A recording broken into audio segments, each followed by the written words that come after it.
All right, so today I want to talk about a function, and I want to talk about tangents. The whole lesson is about tangent lines. Okay, but we're going to start by talking about secant lines first, okay? Because secant lines are easier to see, easier to define. All right? So if we're going to talk secant lines, what I have up here is I have a function f of x, right? And I've put on the board point P and point Q. Everybody, we should see pretty clearly that point P is a comma f of a. And it's kind of a pain, but I want you to notice that point Q is x comma f of x, right? Some value to the right of a. If I want to do a secant line, between the points and find the rise over the run, which we're going to call the average rate of change, and I've said it a lot already. I think we're pretty good at the math here, okay? In that this is f of x minus f of a for a rise, right? And x minus a for a run. Does everybody feel moderately comfortable with this so far? It's nothing earth-shattering, I hope. And again, if you don't see it, picture the triangle up here. X minus a is the run. F of x is the top value to f of a, so that would be the rise. Okay, rise over run of a line. And that would be the slope of the tangent, or the secant line. Do we all agree? But I tell you what, I really am not that interested in this. If this is when I bought a stock and sold a stock, that's great. You know, tell me what I made for an increase over time. But I'm really interested in how much can I make? How much am I making right now? Is it time to sell? Is the price still skyrocketing? Or is the price flattening out? You know what I mean? I want to know what's happening with the rate of change right now. All right? So, what can I do? Well, you notice I got this whole after secant thing marked. All right? I want to take that tangent, that secant line, and I want to make it tangent. Okay? So we're going to make this purple secant line into a tangent line. And how am I going to do that? Well, I am simply going to shift ever so slowly point Q backwards towards P. I'm going to decrease how far X is, and I'm going to keep bringing Q closer and closer until Q is right with P, and I'll get a tangent line. And we've learned, we have the tools to do this now. We spent all this time working on this, and I'm going to make it tangent. I'm going to go to the entire page. I'm going to make it tangent by saying the slope of the limit as x approaches a of that same function.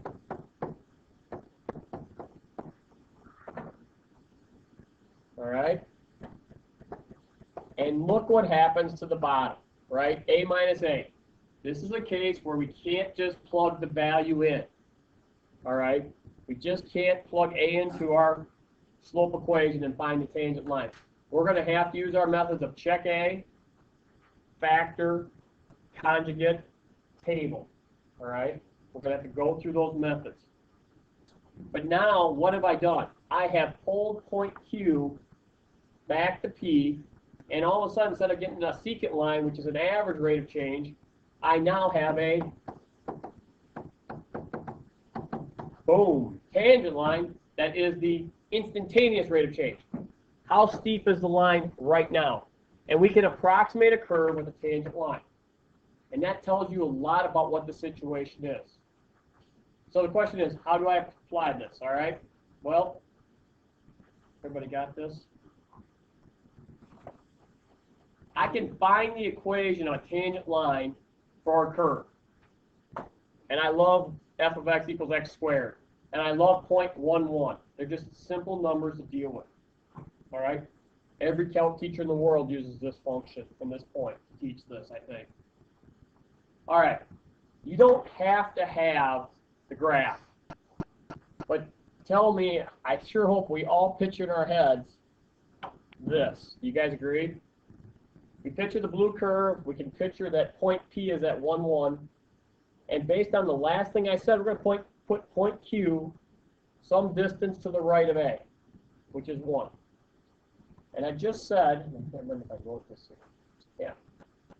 We just said we can do a secant line, right, through PQ, or we can now do the tangent line down here in blue, right? This is what we just developed. We said if we bring point Q back to point P, or let X approach A, right, we can find the tangent line. So I really don't even want to deal with the secant line. We had that on the last page. I am going to erase that. And I only care about this. So we have to define point P and point Q. Point P was defined. That was 1, 1. Point Q, okay, is X, input X. Well, what's the output of X this time? Well, the function is Fy equals X squared. Do we all agree? So I'm just going to write that Q is X comma X squared. Does that make sense to everybody? X comma Y. You input X, the output is X squared. Awesome. I just have to take the limit now. Well, I want to find the tangent line at a point. So I want to find the slope as X approaches A, which in this case is 1,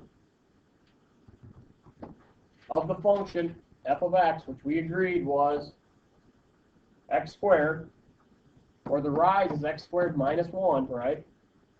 That's the rise from P to Q, pulling Q back over the run, which in this case is X minus 1. And you know, you can kind of see why calculus teachers all over the world use this problem. It's a nice problem from a limit standpoint. It is clean. It is easily factorable. Well, we can't plug one in. We check the limit. That doesn't work. But we all know that we can factor the numerator. Right? So what's the limit as X approaches 1 of that?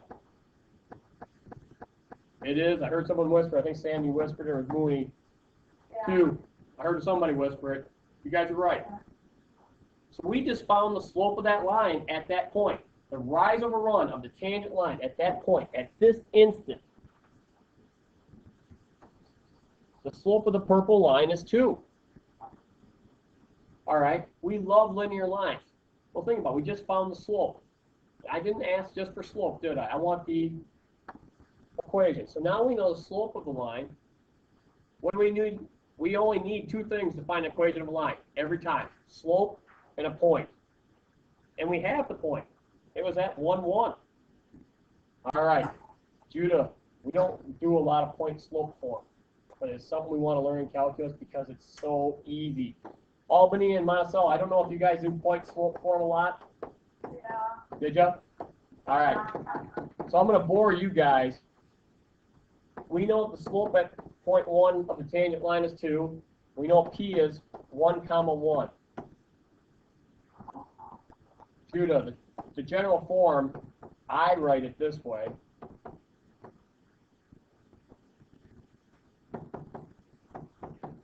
Any point can be used. For M is the slope, XPYP is the point. So you're given this, I can now write this into an equation of a line in 2 seconds. Just by doing this. And I'm done. That is the equation of the line. Of the tangent line at point 1, 1. Okay? That quickly. Now, is that the equation of the tangent line everywhere? No. Can you guys picture that this tangent line slope changes everywhere as you go around the curve? I'm getting some nods. And Monticello, you guys understand what I mean? I mean, just think of it down here. That green line is not a slope of 2. Do you agree? It is much shallower than the purple line down here. And likewise, if I get rid of the green line, what if we go further to the right? Holy cow, the more you go up the parabola, the steeper the tangent line becomes, right? So the slope is greater than 2 as you move to the right of 1. So as you move around a curve, unless it's a line, where the slope of a line is the slope of a line, tangent line and the line are the same. But when you get into these power functions, rationals, even trig functions, the tangent line slope changes every position of x. For every value, it's a different tangent line value. All right. Everybody, you have to, maybe you're not thinking this yet, but you look at this, and you look at how pretty this became. Do you think that happens every time? No. We want to recognize this as a tangent line, but it's hardly ever this pretty. All right, we use this to kind of introduce it because I think this makes sense from rise over run to respect to what you're used to for a slope of a line. But really, we want to talk about it this way. And Monticello, this is the thing yesterday. You said, I don't know this, so I'm gonna say, don't worry right now, okay? We're gonna go through that, how we build this other limit, okay? So I got the same graph that I had a second ago, but instead of having x to the right, I have a plus h to the right.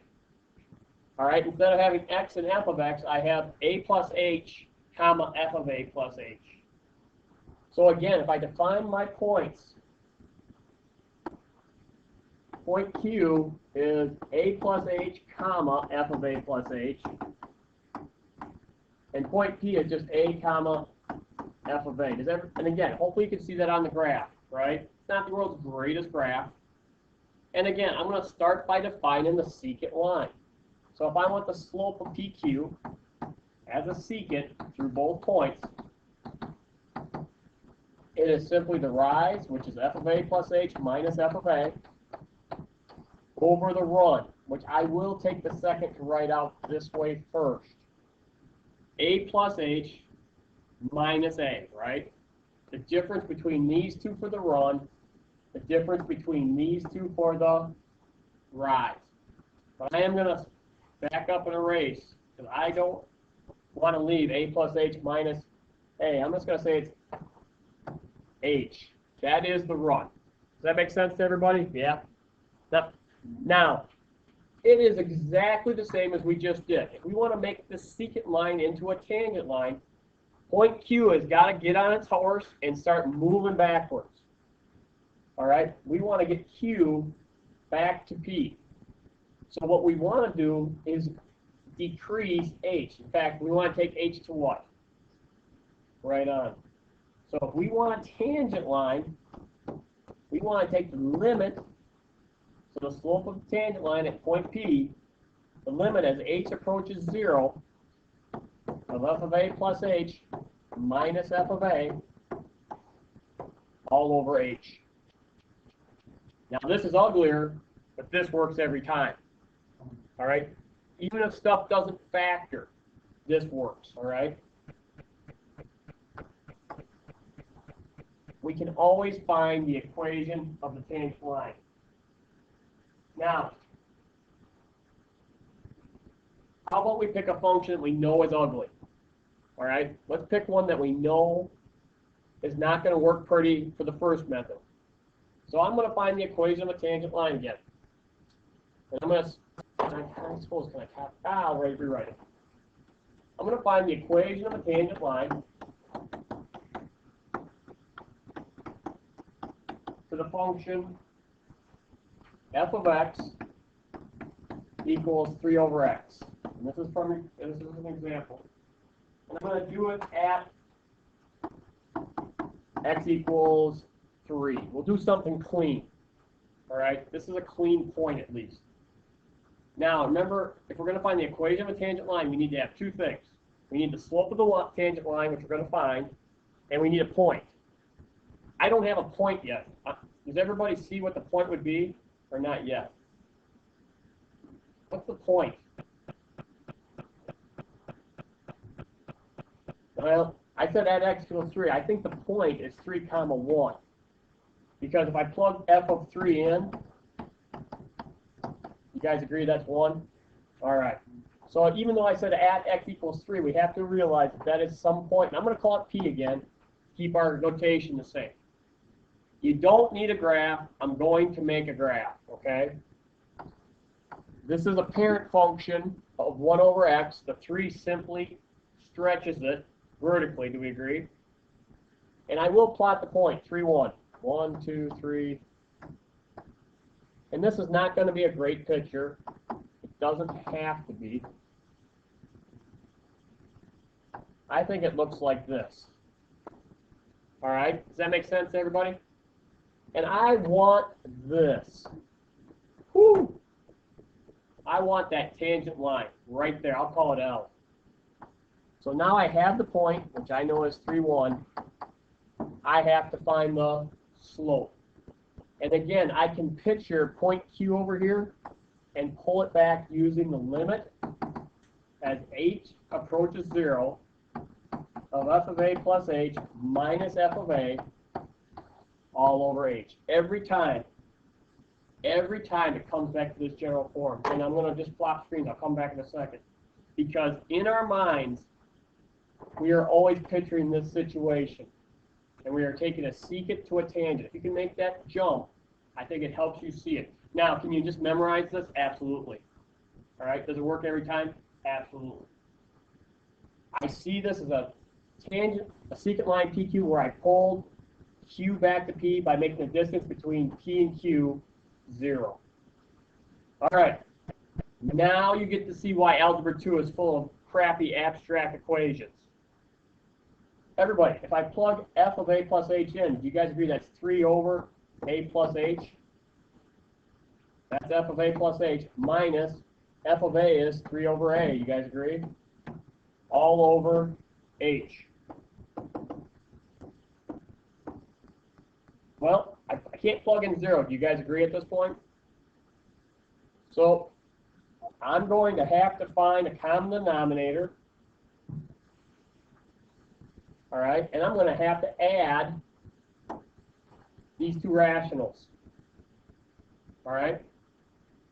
So you guys agree I can multiply this by a and a, this by a plus h, and this by a plus h. Do you remember doing this? Add these rational expressions in Algebra 2. All right, so here we go. In your video, you said you can like cancel out the A's. You could cancel these black A's, but I need them because watch what happens, Sam. I want them to. If you said like your video, you always cancel out all the. Yep, when we get there, it'll happen. We're not there yet. We can't cancel. Yep. Yeah, you're right. Okay. We can't cancel anything yet. Oh, not yet. Okay, after you do what you do. Yep. So do you, Sam, do you agree? Does everybody agree?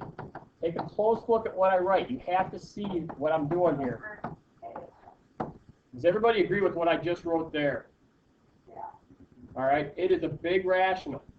Now, I typically do the same thing at this point. Before I do like terms in the numerator,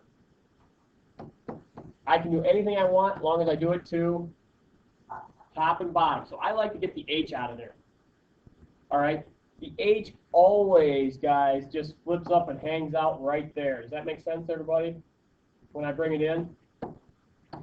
So I do the 1 over h, and I have now just a numerator denominator. I'm going to write out the steps because this is a big deal. You should see what? You should see this. 3a minus 3a minus 3h over h times a plus h.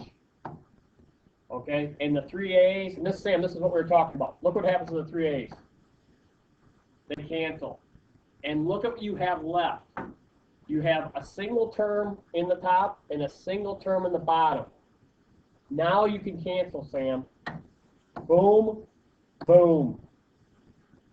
Oh, I thought like, because I was looking at a video like, you always cancel out all the A's, no matter what.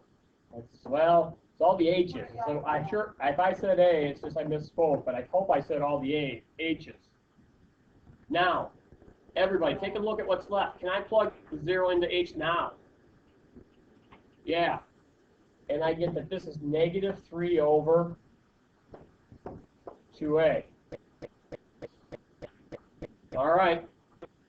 Guess what? I just created the formula to find the slope of the tangent line. Because if I go to the entire page, the hard part here is what is, oops. What value of a am I at right now? Would it be a squared? Oh, yes, sir. Sorry. Thank you. I would have caught it when the number wasn't right. Yeah, you're right, Morgan. Good catch. 2a squared? No. A squared. Did I write 2a? Oh, my gosh. Isn't that embarrassing? All right. And that's on tape forever. All right. A squared. All right. Everybody, where are we at? Where is a right now this time? Right on. A is 3 this time. So I can say the slope of this line is negative 3 over 3 squared. Does everybody agree that comes out to be negative 1/3? And I just found the slope at point P, the tangent line, is negative 1/3. So I go all the way back up to my crappy figure up here. All right? And I ask myself the $1,000,000 question with L, does it look like negative 1/3? It does to me. You know, the slope is there. So now, again, Juda, point slope form. We can write the equation in the line in 2 seconds. The slope is negative 1/3. The point is 3, 1. So here I go. Y minus 1 equals, that's the y coordinate, negative 1/3 times x minus 3. And I'm done. I just gave you guys a tangent line at that point. Now, Sam, you got a question, Sam? No, I was just saying, like, that we used to look all the time and now it's too. Yeah, and this is why. Because, guys, at this point, I'll challenge you that the calculus won't be that bad for you, but sometimes you'll struggle getting the algebra right because what has to go away every time you do this limit of a tangent line? Every time you do this limit, h has to disappear out of the bottom. And if you don't get h to disappear or cancel out, yeah, 99% of the time you've made a math mistake. I don't know what the other 1% is, but I'm not willing to say 100% of the time you make math mistakes. Does that make sense? But usually when you have these errors, you are making math errors. All right. I want to do another one that's kind of tough, okay? So this is the equation of a tangent line. Let's do another, because again, seeing these is how you get good at them initially. Another one that math teachers love to do, because it's one of our root functions, is or square root of x, right? A root function. And the great thing is they'll tell you multiple points. So let's find the tangent line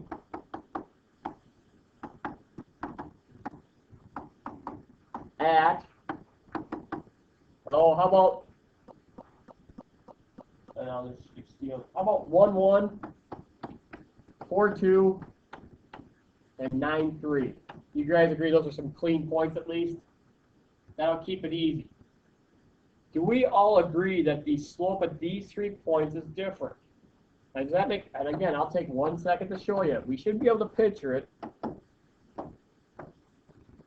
1, 1.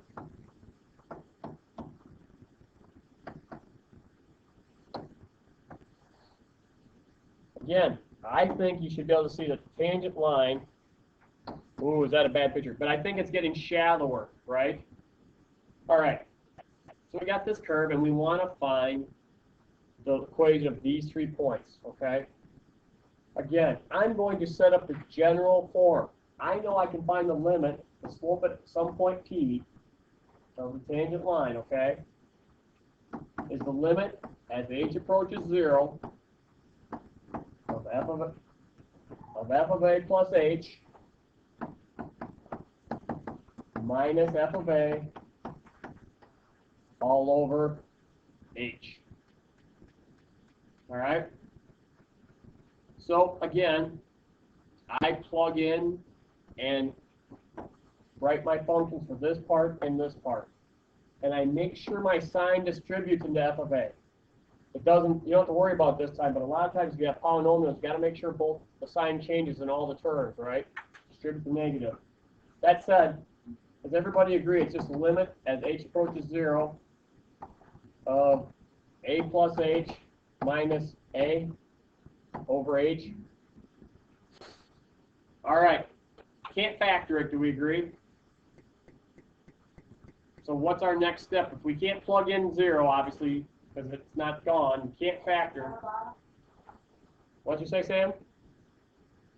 Get H on the bottom. You gotta get H on the bottom. So what? Yeah, but there's nothing we can do to H. Conjugate, guys. It is time to multiply by the conjugate. So we'll make the graph small because, like I said, we don't need it. We're gonna need room here. And I'm gonna multiply by the conjugate on top and bottom.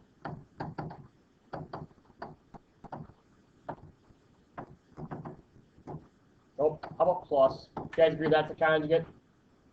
I better do it right. I'll try not to make another math mistake. Morgan, watch me, okay? If I think A times A is 2A, I got some problems today, all right? So here we go. I'm going to multiply this conjugate out. Remember, the conjugate is a shortcut on this idea. So we don't have to distribute. There's a mute key on it there, Dan. We got it. All right. So I'll multiply these two and these two. Now rewrite the limit. The limit as h approaches 0. A plus h, square root of a plus h times the square root of a plus h is a plus h. Negative square root of a plus square root of a is negative a. And don't distribute the bottom. And I'll show you why. But because distributing the bottom just causes you more work. Because what do you got to get rid of? The h. You need to leave it as a product in the bottom, so h is a factor that can be canceled. Well, Sam, this is what I was talking about. A always goes away. Look what happens in the numerator. Boom, boom. And I go yippee. Why? Because the h is canceled. And I get 1 over that stuff. All right, so I plug 0 in, and I'm going to actually show it this time. Hopefully I don't make a math mistake.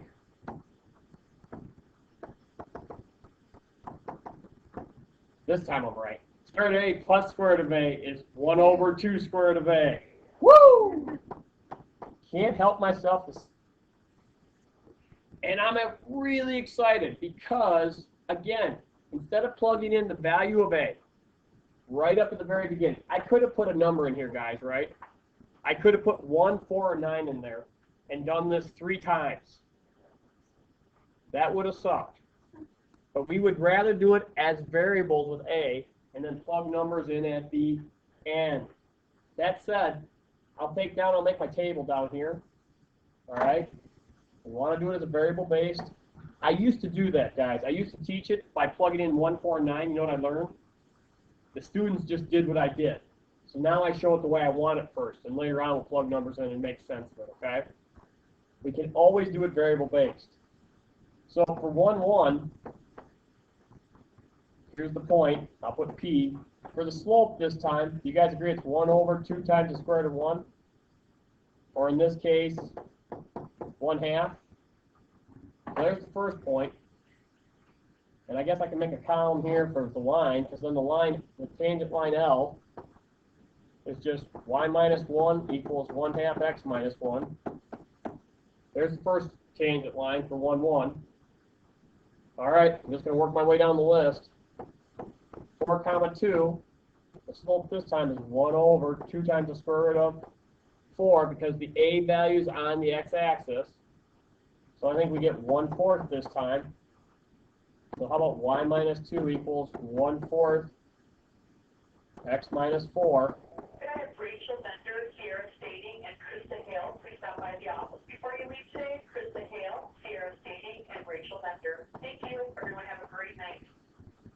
And the last one, I get 1/6.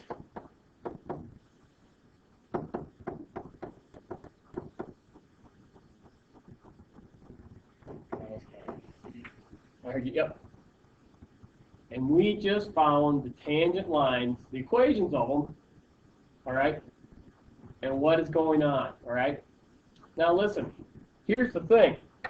If this was the graph of a stock as time passed and the x-axis was days, initially it's rising at a half slope, then a quarter, then a sixth. You can quickly tell that the rate of change is getting lower and lower and lower. And eventually, what happens to a positive number as it gets smaller and smaller, it hits 0, then it starts going the other way. These rates of change tell us what we can do. we will pick up from here tomorrow with more examples. I'll let you guys work some. Not tomorrow. Thursday. Sorry, quiz tomorrow. All right, I'm gonna. lecture,